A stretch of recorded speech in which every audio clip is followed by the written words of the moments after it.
చాలా మంది నాకు ఒక ప్రశ్న అడుగుతుంటారు. ఒక్కొక్క హాస్పిటల్ కి ఈ వారికోస్ వెయిన్స్ చేయడానికి ఒక్కొక్క కాస్ట్ ఉంటుంది. కొన్ని దగ్గరలో మనకి ఫ్రీగా కూడా ఉపలబ్ధంగా ఉంటుంది, అవైలబుల్ గా ఉంది. మరి ఈ కాస్ట్ అనేది, ఈ ప్రైసింగ్ అనేది ఎలా వర్క్ అవుతుంది? How does it work? Let us break it down. Number 1 ఏంటంటే, చాలా హాస్పిటల్స్ మీకు రూమ్ రెంట్, హాస్పిటల్ స్టే ఇవన్నీ అని ఒక ప్యాకేజ్ లాగా బిల్డ్ చేస్తారు. మేము ఏం చేసామంటే, ఫ్రమ్ ద వెరీ స్టార్ట్ 2014 నుంచి కూడా we charge only one price.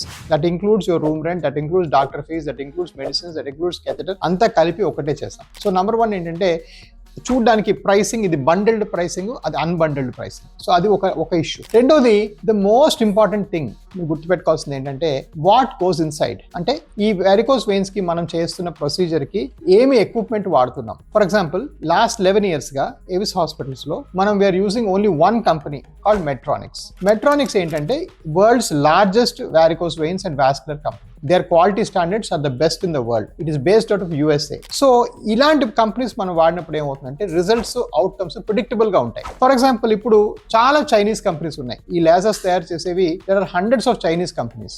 వాటిలో ఏమవుతుందంటే, మనకి ప్రిడిక్టబుల్ గా, అంటే మనం లోపల పెట్టి వెయిని బర్న్ చేయాలి కదా, అప్పుడు sometimes adequate temperature build up కాదు, మీకు సరిగ్గా బర్న్ అవ్వదు, ఆపరేషన్ ఫెయిల్ అయ్యే అవకాశాలు చాలా పెరుగుతాయి. సో మా దగ్గర ఏంటంటే, వి బిలీవ్ ఏంటంటే, ఎలాగో పేషెంట్ ఫీజ్ పే చేసుకున్నప్పుడు you should get the best treatment in the world. అంటే ఈ రోజు మీరు యూఎస్లో టాప్ హాస్పిటల్కి వెళ్తే ఏ ఎక్విప్మెంట్ వాడతారో ఎగ్జాక్ట్లీ అదే ఎక్విప్మెంట్ మా యూఎస్లో ఇప్పుడే కాదు 11 ఏళ్ళుగా వాడుతున్నాం. మూడోది, ఇక్కడ మోస్ట్ ఇంపార్టెంట్ పాయింట్ అంటే, ఆఫ్టర్ ఆల్ దిస్ కూడా మనం కూర్చొని ఇవాల్యుయేట్ చేసామంటే, all other major corporate hospitals compare చేస్తే మన ప్రైసింగ్ చాలా రీజనబుల్ గా అండ్ ఆల్మోస్ట్ 30 to 40% తక్కువగా ఉంటుంది. ఇది ఎందుకంటే మన నంబర్స్ ఆర్ హై కాబట్టి, మనం we do lot of surgeries కాబట్టి we actually pass on the cost benefit to the patient. So ఇవన్నీ ఏంటంటే పాయింట్స్ గుర్తుపెట్టుకోవాలి. బట్ మోస్ట్ ఇంపార్టెంట్ పాయింట్ ఏంటంటే, మనం ఒక హెల్త్ కేర్ అవుట్కమ్ ఇవాల్యుయేట్ చేసుకున్నప్పుడు కాస్ట్ బెనిఫిట్ అనాలిసిస్ అని ఉంటుంది, ఎఫర్ట్ బెనిఫిట్ అనాలిసిస్ అని ఉంటుంది. కాస్ట్ బెనిఫిట్ అంటే ఏంటంటే, ఇది చీప్గా అయిందా. ఎఫర్ట్ బెనిఫిట్ అంటే ఏంటంటే, సరే చీప్గానే అయింది, కానీ అది తగ్గపోవడం వల్ల హాస్పిటల్కి 10 times మళ్ళీ వెనక్కి ముందుకి వెళ్ళాం. ఆ వెళ్ళడానికి అయ్యే టాక్సీ కాస్ట్, ఆపర్చునిటీ కాస్ట్, ఎవరో ఉద్యోగం మానుకోవటం, మీ వెనక తిరగటం, అవన్నీ కూడా ఒక ఫైనాన్షియల్ నంబర్ వేసుకోవాలి. సో హెల్త్ కేర్లో ఎప్పుడు కూడా ఓన్లీ కాస్ట్ చూడకూడదు.